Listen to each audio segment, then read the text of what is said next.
நீங்க ஒண்ணு இல்லைன்னு சொல்றத கேட்கவே பயமா இருக்கே. அம்மா நீயாவது கொஞ்சம் கேளுமா. சுபத்ரா, என்ன ஆச்சு? ஏன் இவ்வளவு கோவமா இருக்க?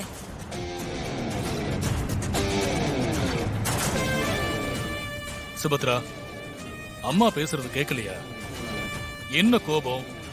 எதுக்கு இப்படி இருக்குன்னு கேக்குறாங்க, பதில் சொல்லுமா. அத்தை, நம்ம ஏமாந்து போயிட்டோம் அத்தை. ஏமாந்து போயிட்டோமா? யாரு ஏமாந்தது? நம்மள யாரு ஏமாத்துனது? அந்த இசைதான் அத்தை. ஆ? இசை? இசையா? இசை, நான் விரிச்ச வலையில நீ மாட்டிக்கிட்டியே. அம்மா, இசை எல்லாம் உயர்படா. இருங்க. இசை இசை. சுபத்ரா, இப்ப அவள எது கூப்பிடுற? அண்ணா, அண்ணி கோவத்தோட வந்து இசை கூப்பிடும் போதே தெரியலையா? அவதான் ஏதோ ஒண்ணு பண்ணிருக்கான்னு. என்ன பண்ணனு மட்டும் தான் தெரியல. நீ வர சிந்தாமணி. ம்ஹும். பேசலாமா? நான் எதுவும் பேசல. ம். பல்லவி, மா, நீ போய் இசையை கூட்டிட்டு வா. சரிங்கம்மா. ஏய் ஸ்ரீஜா, அந்த இசை மாட்டினால. அண்ணி, நாயகி அருகில் நாயகன் வந்து இருவரும் கண்ணோடு கண் கலக்கிற நேரம். நாயகன் பார்க்க நாயகி நாயகனை பார்க்கிறாள். நாயகனின் கண்களை உத்து பார்க்க அண்ணி, இருவரும் அண்ணி, அந்த சாயங்கால நேரத்தில்.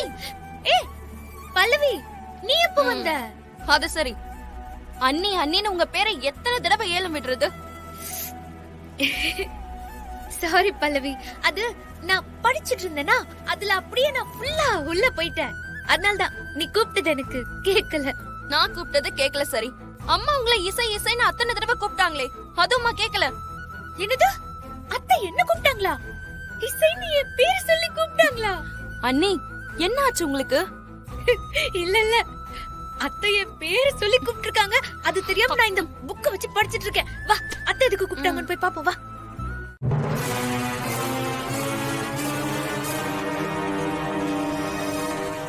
அம்மா, அண்ணி வந்திருக்காங்க. அத்தை, என்ன கூப்பிட்டீங்களா அத்தை? என்ன இது?